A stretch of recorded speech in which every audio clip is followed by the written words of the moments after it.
my name is Mackenzie Lambert, and thank you for taking time to listen to this first episode in a new series, Movie on the Milk Carton. Why that title? For centuries, art has been seen as a vessel for immortality bestowed upon the artist. While many think of art as strictly paintings, statues, and portraits, the criteria for what is art has since been expanded to literature, music, and cinema. As the life of the artists came and went, their work remains, a consistent reminder of the imagination they shared with the world. How long has Beethoven been dead, yet we still hear Ode to Joy, Moonlight Sonata for Elise on regular rotation throughout popular culture. Van Gogh has been gone for over 130 years. Exhibits honoring his work have been touring the world. We lost George Carlin in 2008, but in the time since, his relevancy and dire warnings resonate even more in recent months than he may have wanted to be comfortable with. Cinema has long been seen in a similar vehicle for one's timelessness. The silent era of Chaplin and Keaton is still managing to maintain a foothold in public consciousness. It helps when you have Sacha Baron Cohen, Jackie Chan, Mel Brooks, and Bill Murray who are carrying on your silver screen antics.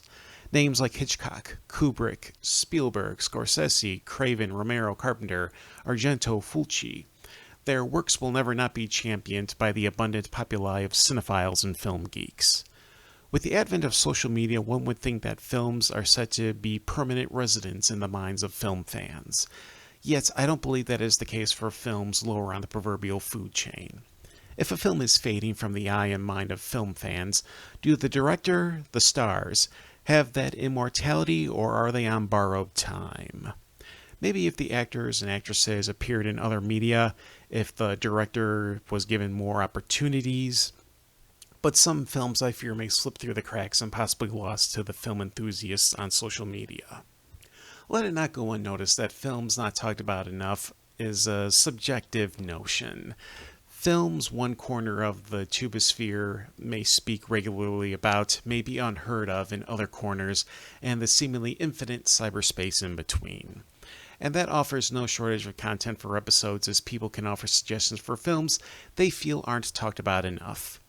The author and musician J. Blake Fischera of Scored to Death has offered enough films to last me at least until next year. So this leads us to the first movie to be covered. This is a film I didn't know about until I was skimming through Tubi, which may very well be the greatest streaming service on the planet. I'm only a shill if they're advertising on here, and it's free, so I don't qualify as a Tubi simp. I appreciate the depth of their catalog. In addition, this was a film I saw that had no online buzz. For this episode of Movie on the Milk Carton, we'll be taking a look at the 1973 film Massage Parlor Murders. You are about to see some scenes from our next attraction. A motion picture that depicts the inside story of the massage parlor and the sadistic killer that gripped a city with fear. It may very well be your city. It is a terror-filled motion picture about massage parlor girls on the brink of panic and the pulsating chase to stop the killer. She wasn't planning to act out the sin, but merely to catalog them as the epitome of evil.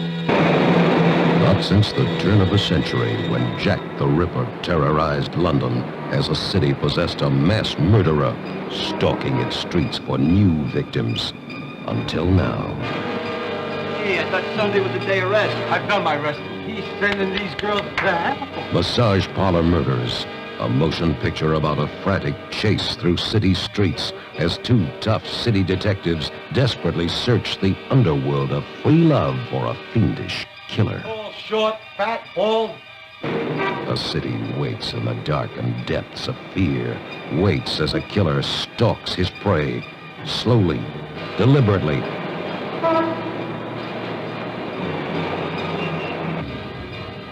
It's a bunch of bullshit. I can't buy it. No one's that perfect. Now, the guy has had to look the clue somewhere.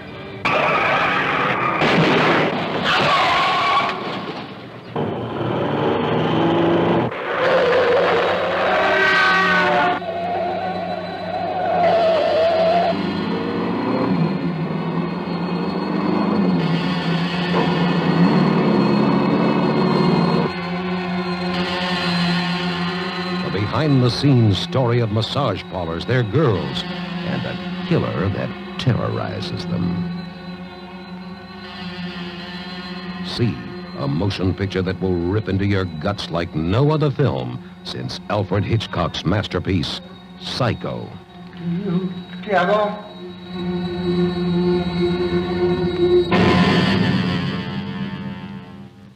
See Massage Parlor Murders, if you've got the nerve.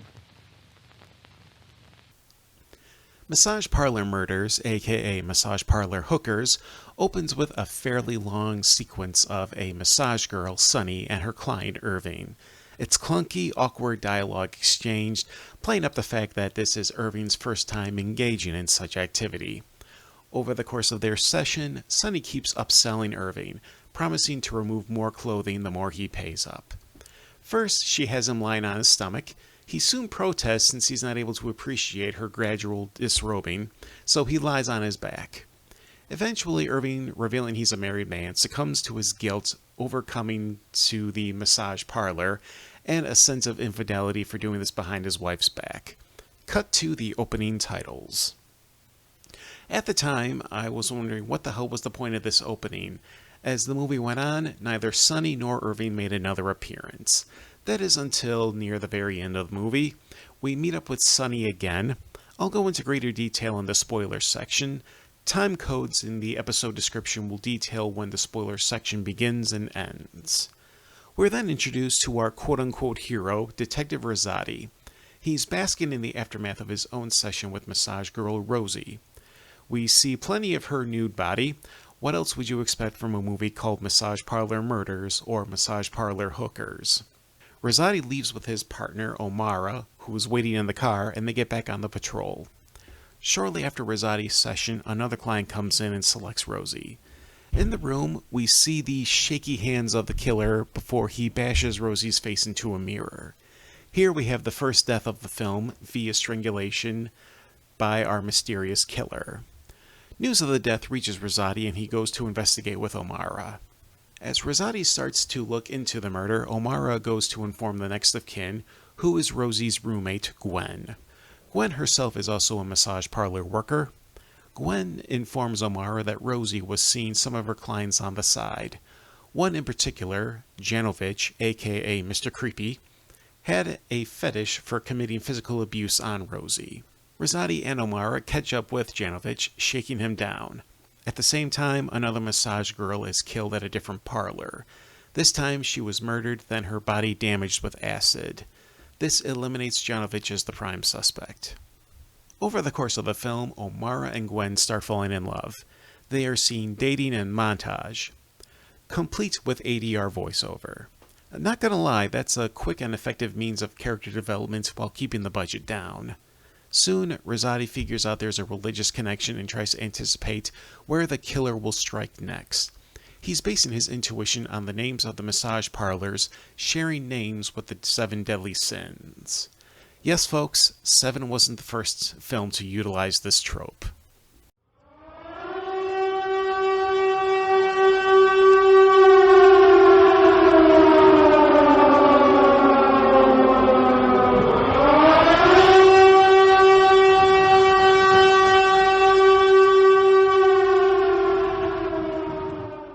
That sound means the spoiler-free section is over. Now we get into some of the plot twists and surprise reveals within the film. When Rosati makes the connection to the religious element, he goes after a local mystic priest. He's credited as Theodore. Why will be explained in a moment. Despite the eccentric demeanor of Theodore, he's considered wacky but harmless. The relationship between Omara and Gwen ends in tragedy when the killer takes her out. We don't see it on camera, but we do see how the killer left her. A grisly throat slit, her body covered in tempera paint blood, like out of a Hammer film. I'm immediately reminded of the splayed security guard from Silence of the Lambs, or the reveal of Anagram and Deadly Premonition, but done in a low-budget fashion. Lastly, we return to the massage parlor with Sunny. The killer is revealed but not named. He offers her a lot of money, he locks the door and tries to kill her. Yet, this clearly isn't Sunny's first go-around. She manages to fight him off. Rosati and O'Mara are on their way to her massage parlor since it's the closest from their location. Deus Ex Machina, sure, but it's not that much of a logical stretch. Sonny manages to splash the killer with some oil that knocks him back into some candles. He is ablaze and trying to make his way around the room. Rosati and O'Mara break into the room and proceed to open fire on a man who is already being burned alive. The absurd sequence of events had me cracking up. Not since Dario Argento's Deep Red have I seen a more satisfying means of killing a killer.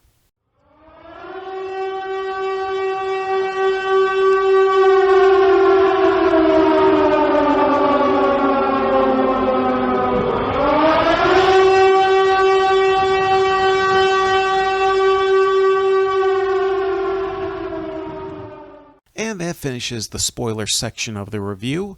Massage Parlor Murders is what I would expect if Herschel Gordon Lewis was hired to make a police procedural. It has all the elements of a Lewis film: gore, sex appeal, and the production design reserved normally for pornography films. In fact, this film epitomizes the grindhouse spirit.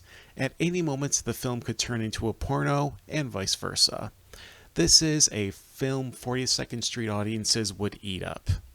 The pacing doesn't let up, maintaining a welcomed consistency. The killings come at a slasher movie pace, qualifying the film as a proto-slasher, along with the likes of The Severed Arm and A Bay of Blood. You will not get bored with this film. Vinegar Syndrome gave the film a DVD release in 2013. You get some trailers and outtakes and some liner notes. I would have loved for a commentary track featuring George Zunza and with John Waters as a moderator. Give the release a little more value. Sadly, the physical copies at a reasonable price are out of stock, both on Amazon and the Vinegar Syndrome website. You're better off using streaming. I watched the film on Tubi, which is a service I highly recommend for fans of cult classics and horror in all its variety. Alright, let's take a look at the talent in front of the camera. George Spencer plays the lead detective of the film, Rosati. Not a lot of credits to his name. Besides Massage Parlor Murders, his only other role of note was as Joey Bronsky on Gomer Pyle, USMC. A similar situation with John Moser, who was O'Mara in the film. Moser's only other credit was the TV series Dallas, where he wasn't even a credited character. Sandra Peabody, the first major cast member of note. For the whole time I was wondering, where have I seen her? One IMDb search later. Oh, Weasel and Junior, Sadie and crew, out for the day with the Collingwood brood, out for the day for some fresh air and sun. Let's have some fun with those two lovely children, then off them as soon as we're done.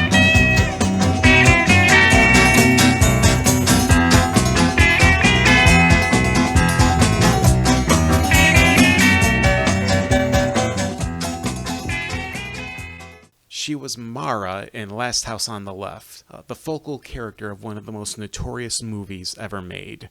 The same year as Last House on the Left, she was in the horror docudrama Legend of Boggy Creek. Chris Jordan was Rosie, the first victim of the Parlor serial killer.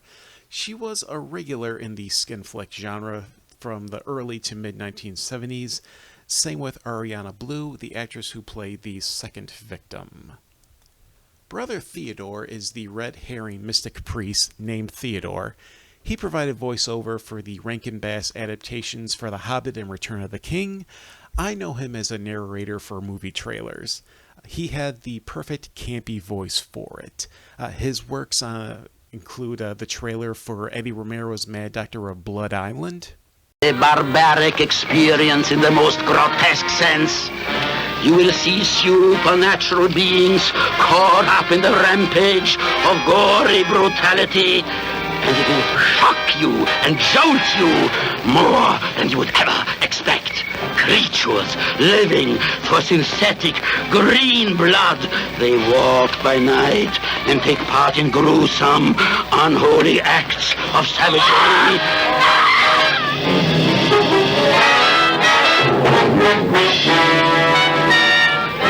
It's incredible. It's unbelievable. But you will witness scenes so frightening that your mind will not be able to accept what you see.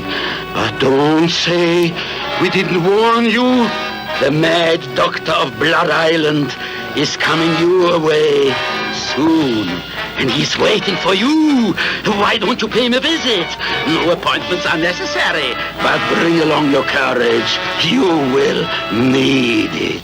Yes, indeed.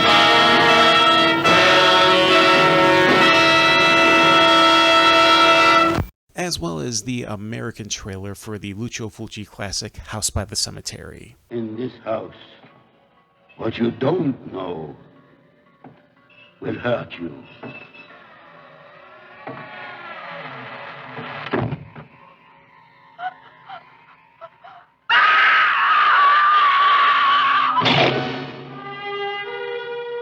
It was to be a getaway dream.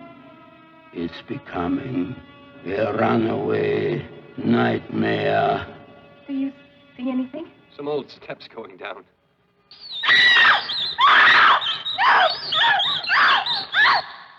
He has been awaiting the arrival of his new guests. One by one, they are disappearing. One by bloody one. No! No!